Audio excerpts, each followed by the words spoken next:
Әлихан Бөкейхан, Алаш көсемі. Бар ғұмырын ұлттық мемлекет құруға арнаған саяси қайраткер, Алаш қозғалысының жетекшісі. Барақ Сұлтанның, қазақтың соңғы хандарының бірі Бөкейдің тікелей ұрпағы. Санкт-Петербургтегі Орман технологиялық институтын бітірген. 1905 жылы Ресей патшалығының бірінші мемлекеттік думасына депутат болып сайланды. Ұлт-азаттық Алаш қозғалысының негізін қалаушы және көшбасшысы. Алашорда ұлттық автономиясы халық кеңесінің төрағасы. Қазақстанның халық шаруашылығы бойынша сарапшы маман, ірі ғалым.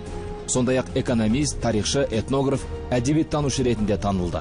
1919 жылы Кеңес үкіметі бұрынғы алашордашыларға кешірім жасап, Әлихан Бөкейханға ғылыммен айналысуға рұқсат берді. Дегенмен 1926 жылы тұтқындалып, Мәскеуге жер аударылды. 10 жылдан астам уақыт үйқамақта отырған ол 1937 жылы қайта тұтқындалып, сол жылы атылды. Біз бай, білімді, әрі күшті болуымыз керек. Бай болу үшін кәсіп, білімді болу үшін оқу керек, ал күшті болу үшін бірлік керек. Әлихан Бөкейхан.